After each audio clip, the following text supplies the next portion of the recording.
Good morning. Good morning. Good morning, everyone. I hope your weekend was really good. I hope you had a fantastic weekend.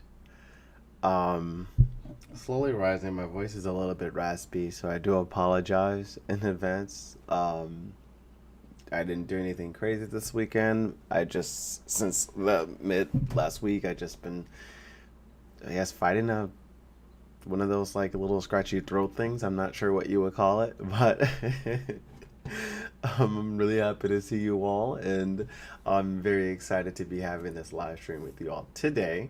I'm rocking my purple. It looks blue on screen now that I look at it, but it actually is purple in real life. Purple, HIV is hopeful in victory. Um, some hoodies that I produced way, way back when I first started my channel. I'd probably love to do that again, but we'll see what happens, what the universe decides to manifest. But I woke up feeling very, um, a lot on my mind, not particularly about anything, right? Just a lot of thoughts, and did a lot of meditation this morning, about an hour of some meditation, and it was really good. I felt very, very positive coming out of it. And yeah, I'm excited to go ahead and start this HIV's news report, March 27th at 7 a.m. on the dot. Okay, on the dot, right? No CPT. But I just want to thank you all and just say hello, good morning, welcome to my channel. My name is Dion Dusty Lion. I'm gonna, whoops, I didn't want to throw that one up. I'm gonna throw up my lower third so you all see that. Dion Dusty Lion right there. I'm the host of HIV News Report as well as HIV Talks. I'm so excited to be here with you all today for this live stream. Today we're going to be talking about news around entertainment, general news, updates within public health, and ways that you can get engaged locally or nationally with your community, and as well as some national events. But most importantly, I want you all to get involved in your community and mobilize around things that you're passionate about, right? So I hope you all are excited as I am to get started today. But you know what we do before we start. We start with a dab of some tea. So get your mug, get it going. I got my Washington mug. This is the mug that I got back in 2021. I visited a friend who lives in Pullman, Washington. Such a beautiful place. We like went hiking on this huge mountain, smoke a doobie. It was beautiful, and we came down the mountain, and it was so frightening because it was just pitch black. It was just pitch black. You could not see anything, and we got so scared because we had to walk through this like stretch of gravel, and the evergreen just covered. So like before it began that stretch, the evergreen didn't really cover the sky, and at least you can see the stars and stuff. But when you got to the stretch to get to the car, you could not see nothing. I was next to my friend. I'm like, oh my gosh, this is terrifying, but this is so fun. Like something could jump out on us at any moment, which is actually not very fun. But we got to the car. You do that like that last minute run because you think something's behind you. So we kind of did that and got in and made our way down the mountain. It was so beautiful, and I just wanted to memorize or immortalize that experience with my friend. She also took care of me when I got sick while I was there. I think just from the flight and stuff like that, because I was working while I was traveling. I was working on a project actually, and just wanted to get this mug at the little cute little Washington little airplane station you got there, little airport. It's really cute, but just want to just acknowledge that and just take a sip out of this particular mug today. So let's get to it. Now this one doesn't have a positive affirmation or a mantra. This is just a typical tea. It's a dream. It's lavender. It's really meant for it has like chamomile, lavender in it. Really meant for like chilling out and just kind of getting prepared for bed. We're not getting prepared for bed. We're getting prepared for news and tea. And there's a lot going on, particularly with this first story. So I just wanted to take a moment to take a sip of that tea, acknowledge that, and give you some love and light as we start to wake up. I want to thank my supporters. I want to thank you all for sharing my video. Thank you for being here and enjoying the content that I put out. Without you, the stream um, it wouldn't be possible, really, right? Because I wake up and I do this, and I don't do it for the accolades. I do it because information sharing is power. Knowledge is power. But throughout this stream, I encourage you to ask questions that you may have. Drop it in a chat, and I'll do my best to answer them. I'll also be dropping the news stories, just particular sources that I pulled from, and try to drop that in the chat so you can go ahead and take a look at that if you want to give it a read yourself. I have a new setup this news report, so things are going to be a little bit different. Please give me mercy, give me grace, but anywho, sit back, have this playing in the background while you get your morning started or your day started, and we're gonna go ahead and jump into our first story of today. And that story is Tennessee's rejection of an 8.8 million in federal funding alarms HIV prevention groups. Now, I'm not sure if you all were here in my last discussion and even the previous discussion, but I've been following this story because it is actually relatively significant considering Tennessee being one of those states with high rates of HIV diagnosis. And according to the CDC, I think it's the top 10 states that really needs this support. So for this to happen, it is very alarming and maybe could set a precedent, which we would not want. But regardless, recently the state of Tennessee has sparked controversy and outrage over its decision to redirect federal funding meant for HIV/AIDS treatment and prevention to other healthcare services. The decision made by Republican-led legislator has been met with widespread criticism and condemnation from healthcare advocates, local lawmakers, and affected communities. The decision by Tennessee's Republican-led legislature to redirect the 1.1 million in federal funding meant for HIV/AIDS treatment and prevention to other healthcare services have sparked outrage and concern among advocates, lawmakers, and affected communities. The state's department has notified HIV/AIDS service organizations across the state that their contracts will not be renewed at the end of the current, not co-current, but concurrent fiscal year. Instead of the funding will be diverted to their other public health programs such as diabetes prevention and infant mortality reduction. This move has been viewed as a direct attack on the state's already underfunded and struggling HIV programs, which serve marginalized and at-risk populations, including Black and LGBT communities.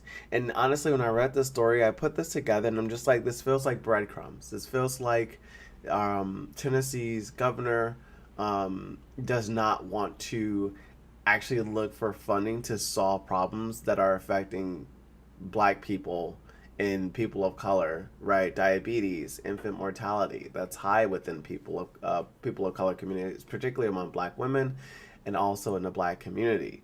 But instead, we're going to take funds that are meant to help a certain population within the Black community and divert it into something else versus looking or advocating and pulling in new funds to support those programs. So it just seems like a bait and switch. And it's really disappointing because it just goes to show that our community is left to like look for or pull from crumbs and scraps as if we already aren't to try to survive and try to move towards the national HIV prevention goals. But anywho, this move has been made a direct attack, honestly, and I think it has. HIV/AIDS service organizations have warned that the cuts would lead to significant reduction in testing, prevention, and treatment services, ultimately resulting in an increase in new infections and HIV-related deaths. This decision has been met with some swift backlash, which is great from various sources and quarters, with advocates arguing that this move may or would have devastating impact on the state's HIV-positive population, which stands at over 15,000 people. Currently known, right? This is a known number, so there could be more. Opponents of the decision have accused the state prioritizing political ideology over public health and have called on Tennessee's Governor Bill Lee to reverse the cuts. Local lawmakers have also spoke out against the move, with State Senator Ramesh Akbari, calling it unconscionable and immoral, and State Representative Gloria Johnson calling it a direct attack on the most vulnerable among us. HIV/AIDS has been considered a public health crisis for some time now, since its appearance in the 1980s, disproportionately affecting marginalized communities such as black men who have sex with men, black transgender women, cis black women, and many other communities such as Latinx communities, and of course other at-risk populations. The lack of adequate resources and support has hindered efforts to curb the epidemic. It remains to be seen whether Tennessee's Republican-led legislature will reverse its decision and prioritize the health and well-being of its citizens. In the meantime, advocates in affected communities are ramping up their efforts to raise awareness and demand action to address this urgent issue. If you're seeking to learn more about this particular topic, I am going to go ahead and drop this in the chat here, and you can go ahead and give that a look. And I see that I'm having a little bit of an issue here with Restream. Gotta give me a second. Let me refresh my chat for you all.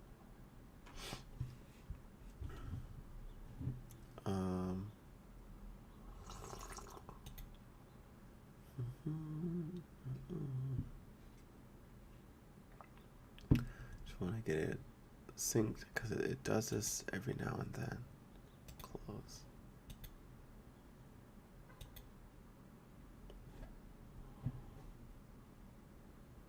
I'm not sure why it does this, to be quite honest.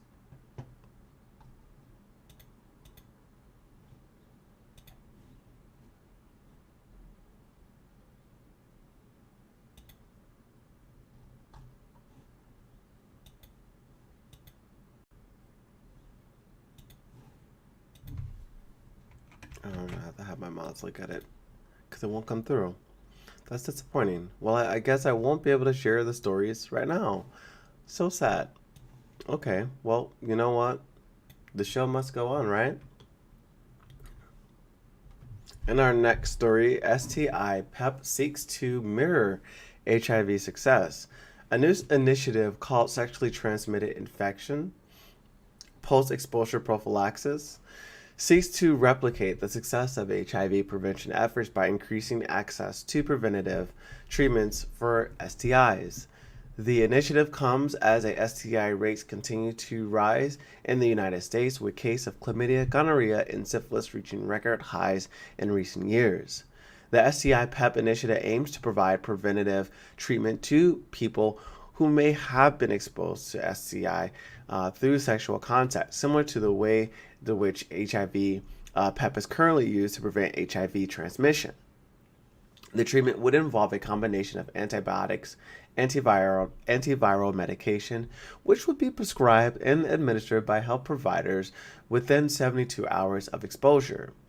The initiative has been met with enthusiasm from healthcare workers, providers, and advocates who see it as a promising tool to address the growing STI epidemic in the United States. However, some experts have raised concern about the potential for overuse and misuse of treatment, as well as the potential for a drug-resistant strains of STIs to emerge. According to the CDC, there were over 2.5 million cases of chlamydia, gonorrhea, and syphilis reported in the United States in 2022 alone, marking a significant increase from previous years. The STI PEP initiative seeks to address this trend by providing a new tool for preventing the spread of STIs, particularly among high-risk population. The success of HIV prevention efforts in the United States has provided a model for how targeted interventions can have a significant impact on public health. The STI PEP initiative seeks to replicate this success to expanding access to preventative treatment for STIs and reducing the burden of those infected or these infections on individuals and communities. The initiative is still in its early stages. However, advocates and healthcare providers are optimistic about its potential to make a meaningful impact on the STI epidemic in the United States. As the initiative moves forward, there will likely be continued discussions about how to balance the benefits of preventative treatment with concerns about overseas and misuse. I can share that in the chat, so if you want to learn more, you just let me know. I'll do my best to check that out. Actually, I'm gonna try something here. Gonna see what I can do here. Can I drop it there? No, I would be commenting as myself, and I don't want to comment as myself. I'll just have to work with mods on this. Sorry, everyone. Moving on to our third story. Now, this is the third story that I told you all that is a little bit different, a little bit unique because I'm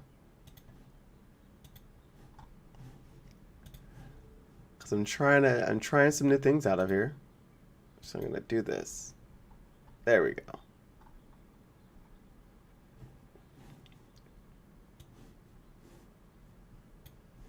This is just an ad. It'll pass. This too shall pass. But there we go. But in this third story, Uganda passes a law making it a crime to identify as LGBT, which is very scary considering everything that's happening in the world. I want to go ahead and play a little bit of what's happening here.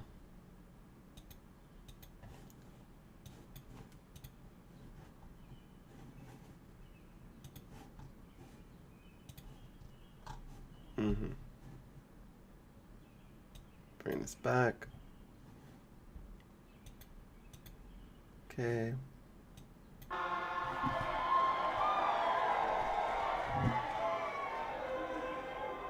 In our country, we will have our morals. We will protect our children. And we are making this law. We are making this law for ourselves. We are making this law for our children. We are making this law for the children of our children. This country will stand firm. And once it passes, I can tell you, Madam Speaker, we are going to reinforce the law enforcement officers to make sure that homosexuals have no space in Uganda.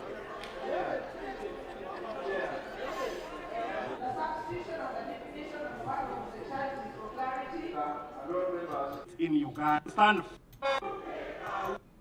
He said that so vilely, but as you can see, the things that are happening in the United States are having ripple effects in other countries.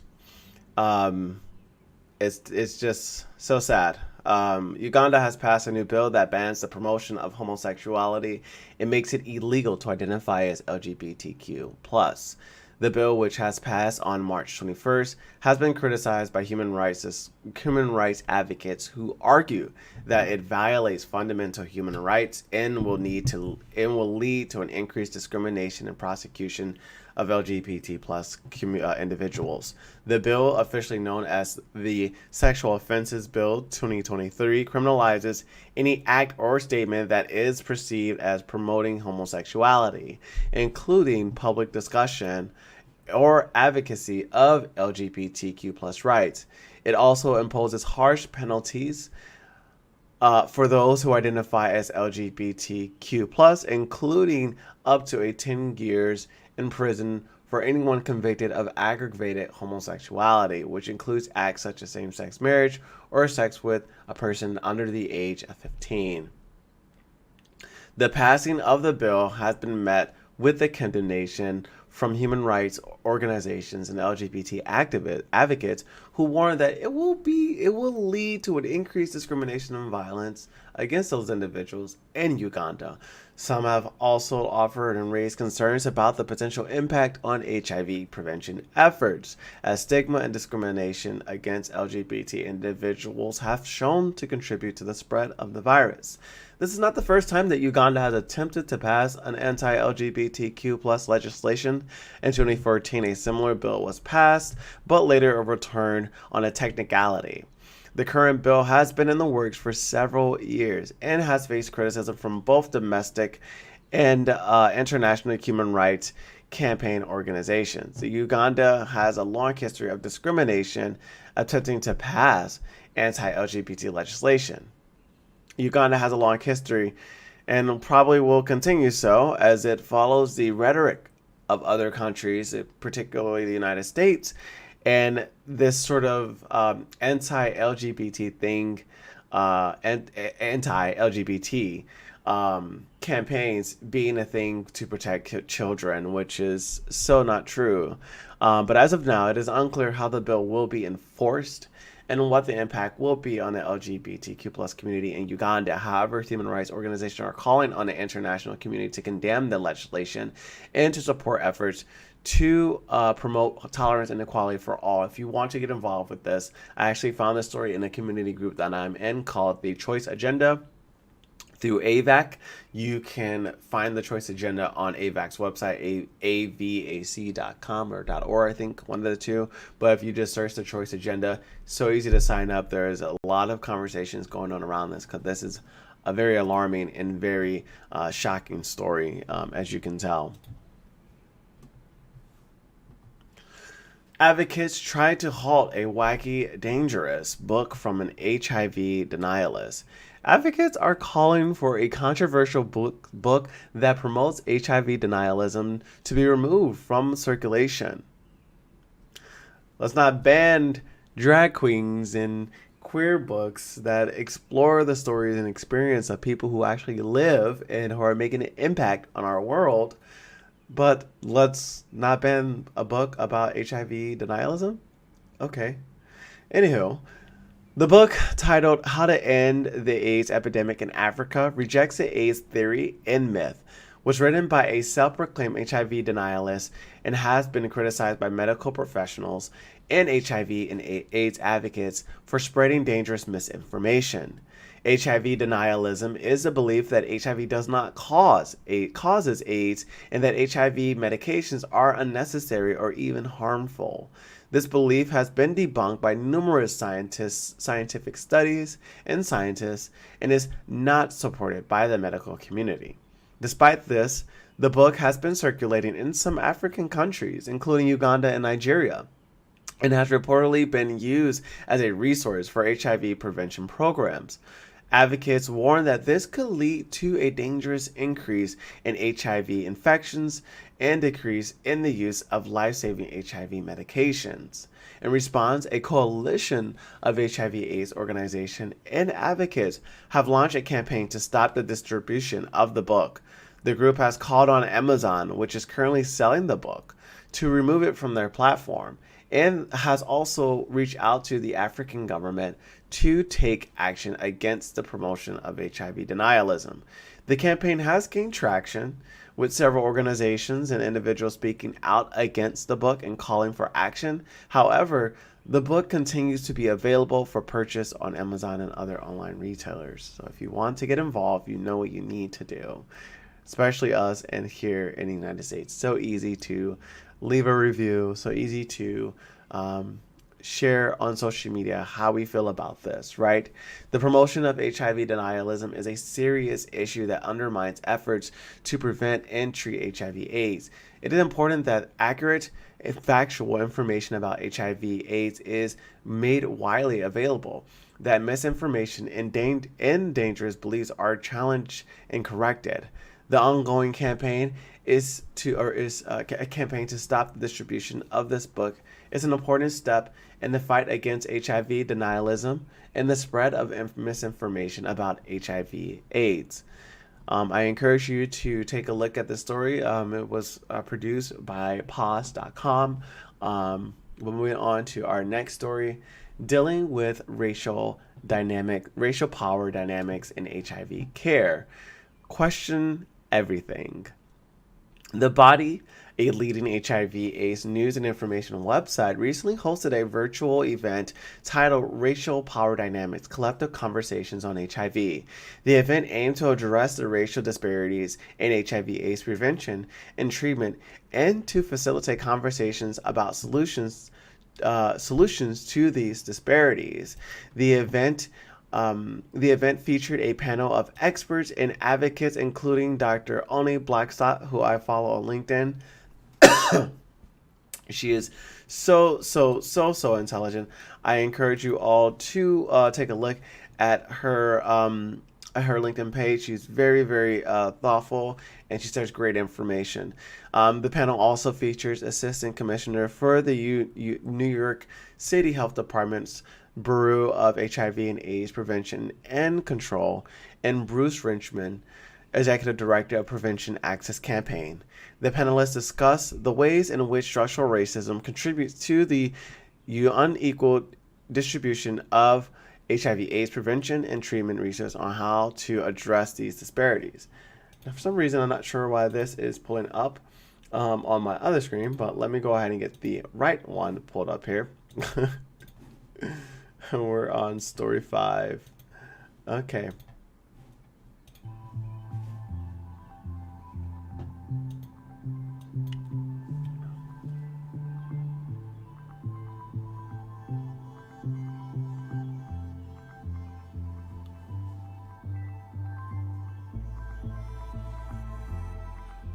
Let's keep it 100. We're black. And there is a lot of, I don't want to call it mistrust, I'm going to call it distrust, because I have a reason not to trust this person based upon actual evidence. That's right, that's distrust. When you think about that and sort of racial power dynamics that can exist with a provider, I'm always one to say that, like, first of all, we put up this paradigm between the doctor who is like above us with their like white lab coat, which makes them a superhero not to be questioned. And we know that only 5% of practicing physicians in this country are black, which means that there are a lot of doctors out there who are white and who may not mean to perpetuate white supremacy, but let's be honest, when you have a power dynamic like that, it happens. And so I'm curious if you have any advice on how to diffuse that situation so that we are both working together to attain optimal health for you. I am in service of your health. I'm not above it. I have so many thoughts about that because what you just communicated, I'm like, yes, that's exactly how I feel. I want to start with this. I really denounce the idea that the burden is on us as patients or as folks seeking care to diffuse and or to improve that space. Like that's a huge responsibility where we have to kind of come into this space and well, let me see how I can talk to you or engage with you so we can make this better for both of us. And I didn't even create this social condition. You are not only did you or the organization or the profession that you are representing created, but you are complicit in it if you aren't being active right now in diffusing it. So I so bad want to help take folks off the hook of feeling like they have to come into this space and prefix it. But I get it because we kind of do. Because we are the knowledge bearers. We know the experience that we deserve, and we bring that into the space. But I so hate that that's a responsibility that we have. To her extent, I can so relate because I recall a story, an experience, a doctor visit that I had recently back in February, where I had started with a new primary care doctor, and she was so oblivious to HIV and really HIV now, right? When I expressed to her that I was HIV positive, her response was, "Oh my gosh, that's so sad. I'm so sorry." I remember back when I first started going into my doctor's program, there was a patient that I was drawing blood from, and the vial had not the vial, but the actual needle came out the wrong way, and it squirted into my eyes. And she said, for 10 years I thought I had HIV, and then it may turn into AIDS, and it was so terrible and terrifying. And I just didn't know what to do, and so I was so concerned. And she was, in some ways she was projecting, in some ways it was very ignorant, and in a lot of ways she wasn't really getting to what current medications and things are out there now. She wasn't aware of PrEP. She was not aware of antivirals, that particularly that I was on, which is, I give her that, but particularly with PrEP, because I'm not sure if she's ever administered that. But to this extent, it's not anyone's responsibility to create a safe environment for a doctor. That's not our job. I hear some of those conversations as well where, some professionals don't want to engage in that work because they know what type of sensitivity and vulnerability that it is, and they don't want to get it wrong. And because of that, they don't want to engage in it entirely. Well, someone has to, and it has to be you, honey boo boo. So get it together. But on top of that, um, if you're seeing that as an issue within yourself, then that gives you all the reason to engage in that, because you're here to support that individual seeking support in their health and managing their health as well. You're not necessarily above them. So when you are creating that space, you have to create that space with cultural competency, with morality, with ethical competency as well, and really think about how you're talking to folks in a way in which you're not projecting some things that you may perceive in your experience. But one of the key takeaways from this particular event was the importance of centering the voices and experience of communities of color in HIV/AIDS prevention and treatment efforts. The panelists emphasized the need for community-led initiatives and for healthcare providers to prioritize cultural competency and sensitivity in their work. Additionally, the panelists discussed the need for increased funding for HIV/AIDS prevention and treatment programs, which is it's always discussed. This needs to be prioritized all the time, alongside cultural competency training, particularly those that serve communities of color. They also called for policies that address for social determinants of health, such as poverty and discrimination, which contributes to the unequal distribution of HIV/AIDS resources. The event was part of a larger movement to address racial disparities in the HIV/AIDS prevention and treatment, which has been exacerbated by the COVID-19 pandemic, which we are still living in. Advocates are calling for increased funding, policy changes, and community-led initiatives to address these disparities and ensure that all individuals have access to life-saving HIV/AIDS prevention and treatment medication resources. If you want to learn more about this story, I encourage you to go to The Body. They have the full story there and the full recording. I encourage you all to take a look at that. It is quite beautiful. And Dr. Oni, as well as the other panelists, give great insight on how we can get involved in community. The FDA grants clearance for fast point-of-care STI test for women. The U.S. Food and Drug Administration has granted clearance for a new fast point-of-care STI test for women. The test, called the X-Sure's Women's Health STI Test, is designed to detect the presence of chlamydia, gonorrhea, and trichomoniasis in vaginal swabs collected by healthcare providers. I can't believe I just said trichomoniasis like that. That just rolled off my tongue like a bad bitch. I did that. Go you. According to the press release by the manufacturer's test, MedMira Inc., the X-Sure's Women's Health STI test provides a result in just 15 minutes, allowing healthcare providers to diagnose and treat patients more quickly. The test is also designed to be easy to use with no special training or equipment required. The approval of this new test comes at a critical time as rates of STI continue to rise in the United States. As I mentioned earlier, it's quite a significant amount of these diagnoses last year in 2022. And particularly rates of chlamydia and gonorrhea have reached record high in recent years, with women and young people disproportionately affected by this. Experts say that fast point-of-care tests like X-Sure Women's Health STI test can play a key role in helping to address this growing public health challenge. By making it easier and more convenient to get tested, these tests can help increase the number of people who are diagnosed and treated for STIs, which in turn can help reduce the spread of these infections.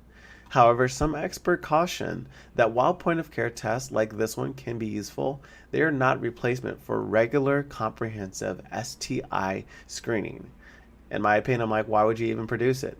But I get it. You want something quick and easy to get folks aware of what their status is, but you don't want it to be a replacement or something that they lean on.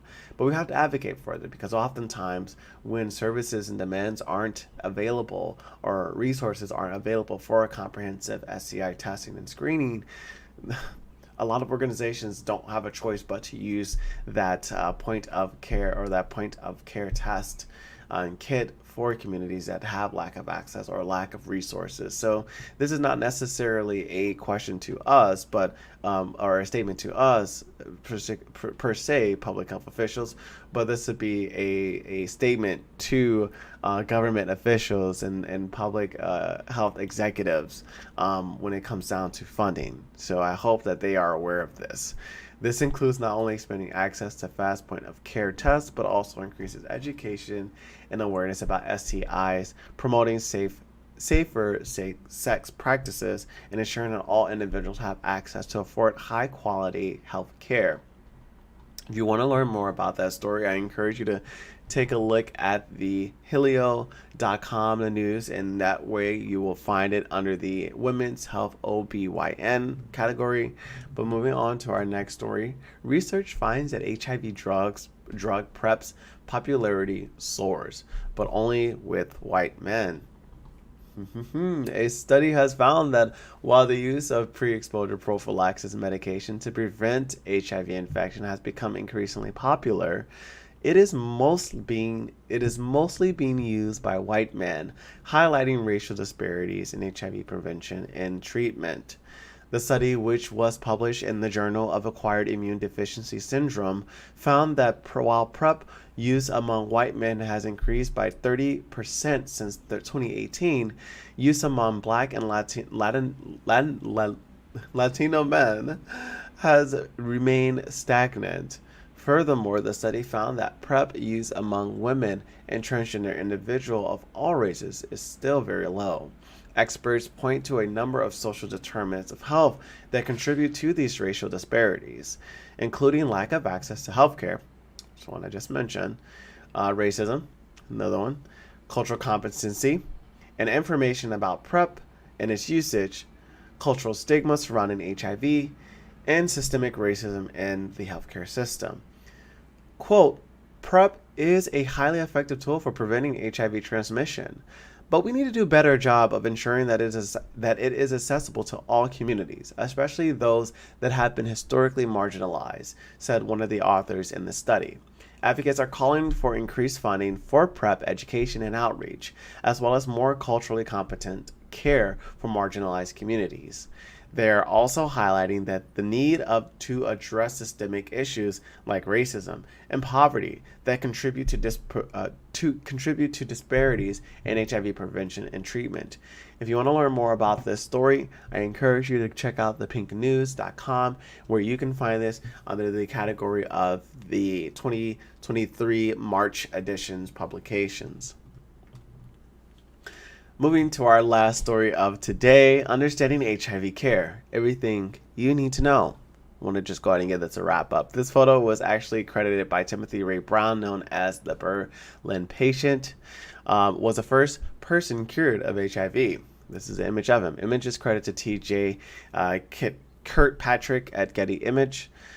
Scientists and researchers have been working on developing a cure for HIV since the virus was first identified in the early 1980s. Despite major advancements in treatment, a complete cure has remained elusive. But now a new article in Live Science provides an overview of latest research in progress towards finding a cure. The article explains the different approaches to finding a cure, including the kick and kill strategy, which involves waking up the dormant virus and then attacking it with antiviral drugs. Another approach is gene editing, where scientists use a technique called CRISPR. I'm just going to spell that, CRISPR, to remove the HIV virus from infected cells. There are also efforts to develop a vaccine that can prevent people from getting infected in the first place. The article notes that there have been a few cases where people have been cured of HIV, including the famous Berlin patient who also received a bone marrow transplant from a donor with a rare genetic mutation that makes them resistant to HIV. More recently, there have been reports of 2 patients in the UK who were cured of HIV after receiving a gene therapy treatment.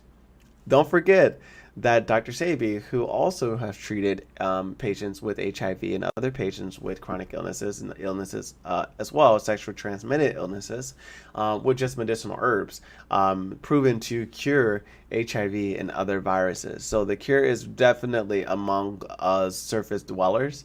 It's just a matter of getting that into the hands and where the money needs to be, right? However, this article cautions that a complete cure for HIV is still a long ways off. I had my doubts, but we'll see. Researchers continue to face challenges such as a virus's ability to hide in cells and evade the immune system, as well as a high cost and complexity of developing and delivering a cure.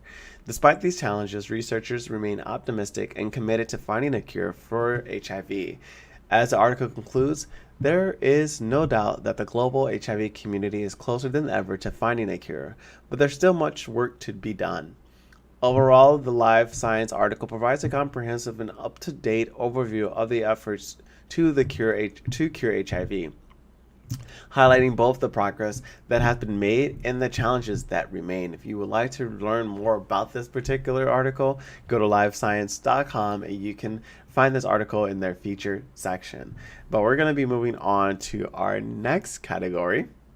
And I'm so excited about this because I'm bringing something new to you all, right? I'm something good for you all. And I just want to go ahead and start it off with just saying that we're going to be doing a little bit of fun with our breaking news segment. Really, breaking news is not necessarily news, but breaking news to me is news about entertainment, what's out there. So I'm breaking it to you girlies about some ballroom history 101 that I came across this past week on TikTok, and I just think you all just have to see it. So let's go ahead and get this on the screen and get it in our faces. Okay, boom. In the 80s, you had Candy LaBeija. She was the token big girl. You had Monica Extravaganza, which was the token Spanish big girl. Then coming into the 90s, you had Sandy Dior. I love Sandy down, honey. Sandy is the original big girl for the House of Mizrahi. Like I said in that live, Miss Thing. She is that, Miss Thing. Miss Thing, y'all never seen a clip when Sandy Dior, when she snatched her wig off, bitch, and she... It's time for a Ballroom History 101 highlight. Because of the huge impact that she had on the community in the city, many people assumed that Sandy was from Baltimore. But Sandy was actually from Bushwick, New York. Sandy began participating in ballroom in 1986, first joining the House of Pendavis, then Bijan, then Chanel, then Richards. But Sandy made her name when she joined the House of Mizrahi in 1993. Sandy quickly became known as the Mizrahi's first femme queen. By the mid-90s, throughout ballroom, Sandy was known as one of the girls who you would have to see on the runway, and she wasn't going to make it easy for you. Sandy mastered the categories of Old Way, Femme Queen Performance, Femme Queen Realness, and Femme Queen Runway. And during the height of her popularity, Sandy decided to venture out and start her own house family. Along with a mysterious, dramatic Butch Queen performer, Sandy and Mystery started the House of Dior in 1995. Sandy was very stern in protecting her family and her house's name from the ballroom shade and politics. And with that stern, heavy hand, Sandy quickly began being known in ballroom as the female Suge Knight. Her name on the floor quickly became a popular name in the streets. It was during this time that Sandy sparked a friendship with Dana Owens of Club Buns in Baltimore. Allegedly, Sandy was deemed a menace to society in New York. It is rumored that officials and law enforcement urged Sandy to leave New York. Regardless, Sandy did flee the city and left for Baltimore, Maryland. In Baltimore, Sandy quickly developed a family and her house grew very fast. Sandy's house, her actual residence, began being known in Baltimore as a hub for exiled and abandoned queer youth.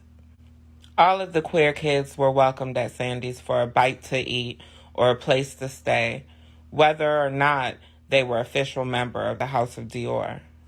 Sandy brought the House of Dior to Baltimore in '96, but by 2000, Dior was one of the premier houses in the Baltimore ballroom scene. During this time, Sandy also nurtured her friendship with Dana Owens of Club Buns, and together they helped solidify Club Buns as a staple in the ballroom scene. Not long after she began carving the name Dior into ballroom history, Sandy was arrested for manslaughter. Rumor has it that Sandy was leaving an after-hour spot. In Baltimore, it's common for the after-hour spots to be integrated between the queers and the straights. While leaving the venue, Sandy was approached by a man. The man was flirting with Sandy and asked her for a number. Sandy claims that the man overreacted after she admitted that she was trans. By Sandy's own admission, she claimed that the man punched her, knocked her down, and she responded with a blade.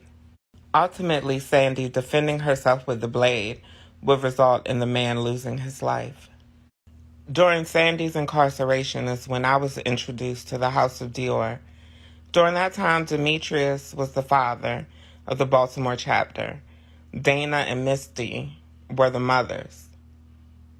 Sandy left her oldest kids to run the house while she was away. After her release, Sandy returned to what she knew, mothering queer kids and the ballroom scene. However, Sandy wanted to do it differently this time. Instead of her focus being on the ballroom floor, Sandy became more focused in helping her children excel at life. Sandy also began her wellness journey, beginning with her own fight against substance abuse. Sandy became a house manager and peer counselor for Divine Light, a substance abuse recovery center that focuses on the LGBTQ population. In 2019, Sandy left the House of Dior and turned it over to her daughter, Honeycomb. Between the years of 2019 and 2021, Sandy was one of the mothers in the House of Machiavelli. And along with her iconic legendary status, in 2022, Sandy was deemed the matriarch of the House of Mizrahi. Sandy is no longer with us physically, but her legacy lives on. Sandy was one of the leaders in the Big Girls movement. Because of her and her cohort, we now have categories specifically for plus-size girls. Indeed, her legacy lives on, and I hope you all enjoyed that piece of Ballroom History 101. Like I said, I plan to bring you all queer history as a way of support and of a lot of anti-queer banning in schools, and of course with critical race theory banning as well. So those are my intersections. So you'll be seeing a lot more of that content going on here. But moving into this next story, I have here: conservatives' legal movement challenges landmark case, the Gideon versus Dwayne Wright decision. The landmark 1963 Supreme Court decision in Gideon versus Wayne Wright, which ensured the right to an attorney for defendants who can not afford one, is being challenged by the conservative legal movement. The case, which originated in Florida, led to the establishment of the public defender's office across the country and has been widely regarded as a cornerstone of the criminal justice system. However, some conservative lawyers and legal scholars argue that the decision has led to a bloated and ineffective public defense system, and that private lawyers should play a larger role in representing indigent defendants. Sorry. They also claim that Gideon has been used to justify expansive interpretations of other constitutional rights, such as the right to health care or education. Critics of the movement warn that dismantling Gideon would could lead to a return to the days when poor defendants were often left to represent themselves in court. The Supreme Court, which has shifted to the right in recent years, is seen as more sympathetic to conservative legal arguments, and the fate of Gideon could be at stake in future cases. Yeah, this is so crazy. Like, the way in which the country is moving, it is attacking in class and race and sex and gender, at all ways to really show to really make sure that people do not have any sort of power, any way to power, any way to represent themselves. This is a very alarming case. I advise you to strongly watch this case and follow it at ballandstrike.org under the laws and politics category. Moving into our next story. We're going to go ahead and pull this up. I know you all have been aware of this, but you know about the Congress ban that's been taken on, that very popular, the very popular social media app TikTok has been at the center of controversy for some time now. The app, which is owned by a Chinese company, ByteDance, has been accused of collecting user data and sharing it with Chinese government. As a result, there has been calls to ban the app in the United States.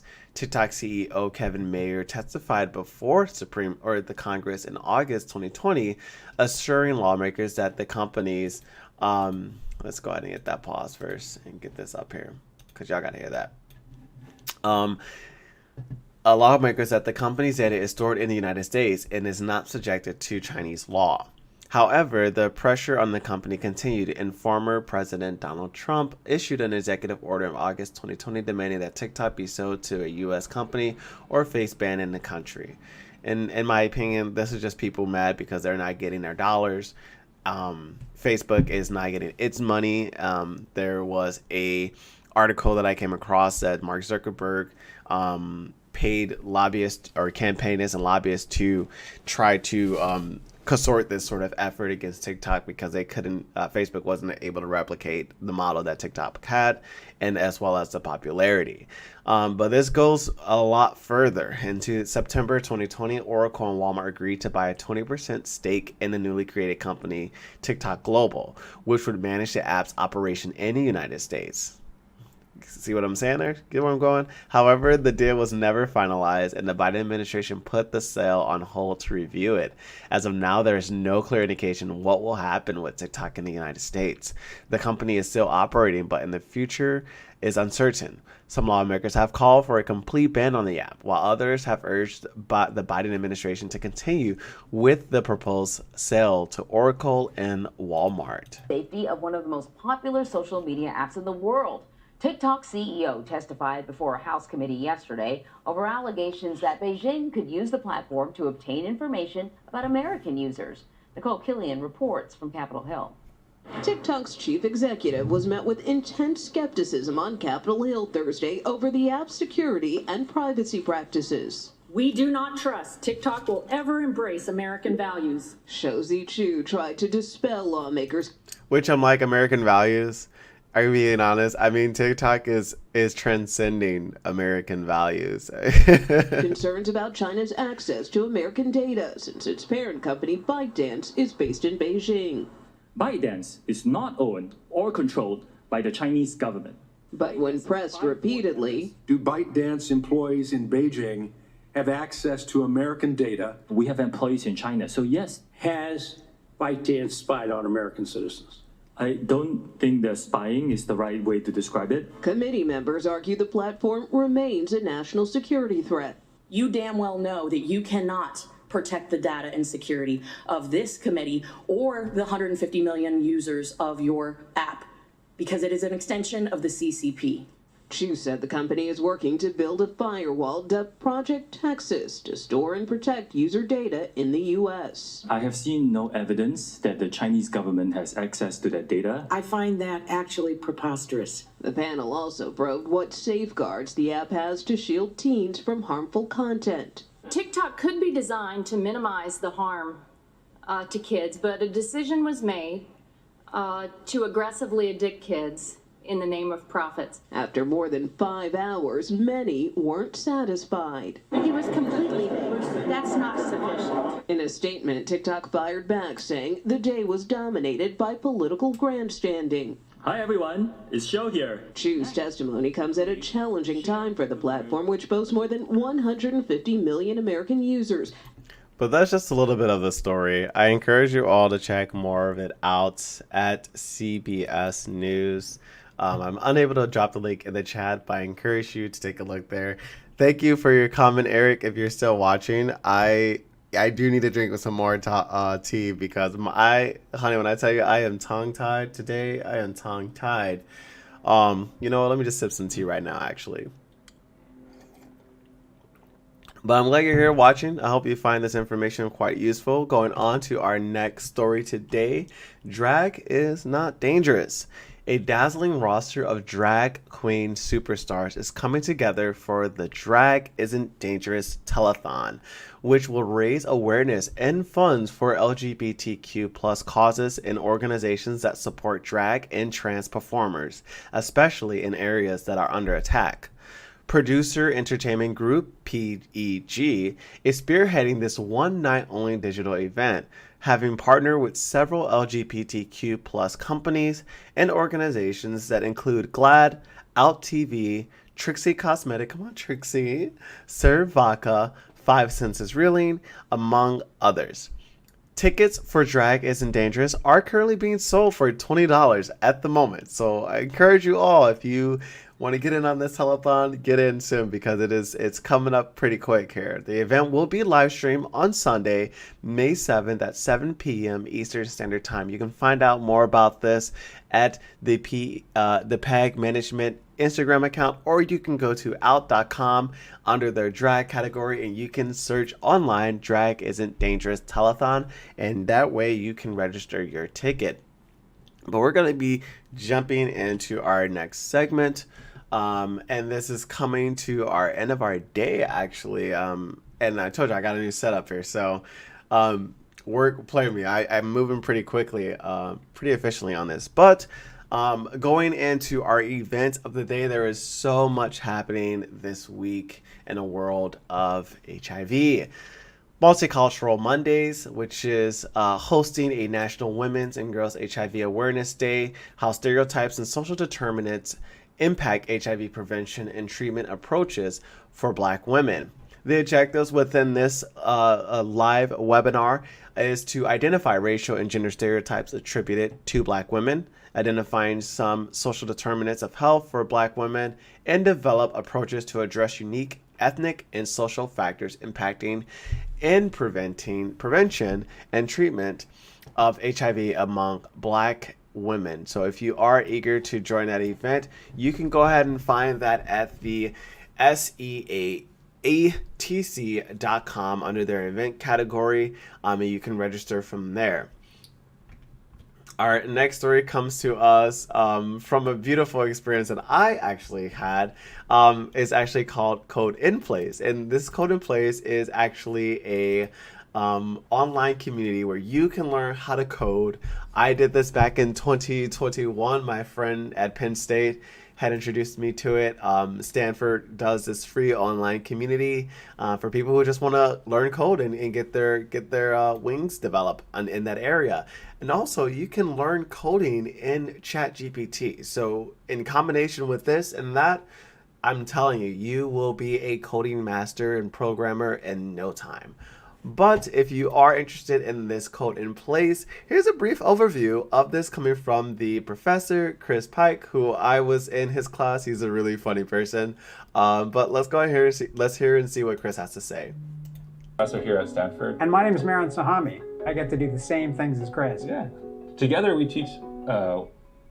What do we teach? We teach Code in Place. It's a free, high-touch, welcome to computer science experience. The idea was to help more people around the world learn about computing in the same way that we teach about computing here at Stanford. If you want to learn, or if you want to learn how to teach, it's a big learning party. The background that you need for Code in Place is that you can come find the website. Basically, if you're watching this video, you have the background to apply for Code in Place. You get to take part in this learning experience, but at the same time, you get to have a particular format where you learn in a small group. I think one of the things that people want to know is, what do you learn? What do they learn, Chris? One of the most important things is what you build. You'll have 3 different assignments where you'll build different things using Python. The first one will be in this world called Carol, and then you'll learn core console Python programming, and then you'll learn some graphics programming, and to cap off your experience, you'll make an open-ended project. And potentially build things that make your life and other people's lives better. If you have a lot of programming experience and you want to get involved, there's a way for that. You just come teach. Helps you hone your technical skills, but more importantly, it helps you bring other people in to understand how to do it, to demystify it. As a student, you're going to meet 1 hour a week for 5 weeks. And that live weekly section, that's a place where you interact in real time with someone who's there specifically to teach your group of students. It does take some time. You should expect to be putting at least 10 hours a week into this. But we think you'll get a lot out of it. One of the things that was really special to me about Code in Place is just the feedback that you heard from people about how much it meant to them, the actual learning that went on, being part of that community and having a sense that there is something bigger in the world that you're contributing to. Come join. I still have my notebook and my notes from this course. It was super fun. The live classes are so extremely helpful. I encourage you all, if you do want to learn Code in Place, check it out on your screen right there. Codeinplace.stanford.edu. If you have internet access, this will guaranteed be such a beneficial thing for you. Moving on to our next event we have is the Midwest Harm Reduction Virtual Institute. If you are interested in this particular event, I encourage you all to register at the QR code that's there on the screen. In the first day, which is going to be happening on a Wednesday, March 29th, 2023 at 2 p.m. to 3:30 Eastern Standard Time, there's going to be a beautiful live event, the resource launch of the Mutual Aid Support System by the Never Alone Project. You can also expect the following day, which is considered the official day 1 where like things are actually occurring, the Innovative Harm Reduction Practices and Strategies webinar that's going to be occurring from 1 to 4 p.m. Eastern or 4:30 p.m. Eastern Standard Time. Again, you can register at the link or you can go to bit.ly/AUHARMREDUX. And the event will finish off with an event on Friday on their second day for networking and self-care. So if you work in the environment of harm reduction, this is going to be the place that you will want to be. And on to our next event, No Place for Racism. This is an awesome event that was brought to me by my mentor. This is a, excuse me, did I forget this? Sorry, y'all. I just want to make sure I didn't. I didn't. Oh my gosh, thank gosh. Okay. I was like, oh my God, did I not write my caption? Transcend Diaz targets structural racism and discrimination and the Ryan White HIV/AIDS program. Funded in clinics by working with clinic members to create anti-racist policies and practices. Trans, and it spells so unique. It's capital T-R-A and lowercase N-S-C-E-N, capital D-S. Aims to increase patient health and clinic workforce equity. This first project is of its kind. It focuses on federally designated ending the HIV epidemic areas in the Southeast United States. The event will help each clinic create a manual for structural racism and discrimination, reduction, and racial equity promotion. The Transcend DS is funded by the National Institute of Nursing Research and led by the Columbia University and RTI International. If you do want to register for this particular event, I highly recommend it. This is going to be such a fruitful conversation. You can get that information within the chat. Let me see. I still can't update it in there. Sorry, mods. I still can't get it if you all can help me. But on to our last and final event before the closing of our show.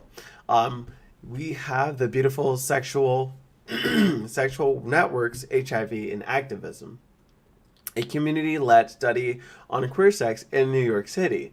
This will feature Dr. Calesto Macafone of the Harvard University, and as well as the other panelists. Let me get their name properly pulled up here. Dr. Chloe Orkin, she's a professor of HIV medkin, the Queen Mary University of London. So this is going to be a webinar discussion, free, available to you, and I highly encourage you to check this out.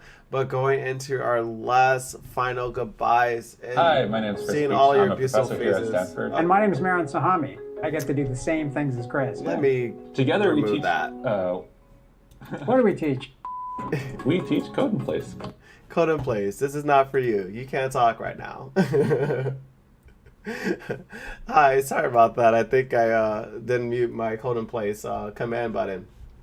But I just want to go ahead and thank you all so much for joining me today for this particular live stream. Like I said, I appreciate you having some space and grace for me today. I redesigned my entire command board. It's so new, and I think I did a pretty good job today. But I want to thank you all for joining me today. I hope you enjoyed our discussion, the stories, and the information that I shared, and that you feel empowered and encouraged to do something, take action today, because that's what you can do. I'll be sharing a trailer tease of what you missed today, and I'll also be sharing some of the stories and some posts that you can get involved in just from your phone. So please take a moment. Remind yourself to subscribe to my channel, like my other networks, so you can see when those posts are going out. Feel free to discover me on my other platforms. You can find them at my Linktree, which is posted in my Instagram account bio. But if you aren't familiar with Linktree, go to Linktree. It's Linktree. Now, the tree is not spelled the way that you think it is. It's tr.ee/hopeful and victory. But I encourage you to check out my platform. That way you can follow me and see all the beautiful content that I'll be sharing with you this week and so forth. If you have any further questions, please feel free to leave them in my chat or reach out to me via email at therealdustyline@gmail.com. I always love hearing from you all and your feedback. It really shows me that you're engaged and that you appreciate the information that's being shared. But once again, thank you so much for joining me today. I look forward to seeing you all next week, Monday, live at 7 a.m., bright and early, with a cup of coffee or tea, whatever your preference is. It can be whatever you want, to be honest. But as long as you show up, show out, be present, and really absorb the information that I'm sharing with you. But as always, stay hopeful in victory. Be sweet and kind to yourself. I hope you have a magnificent day. I hope that you have a magnificent week. And as always, I'll see you next time. Bye.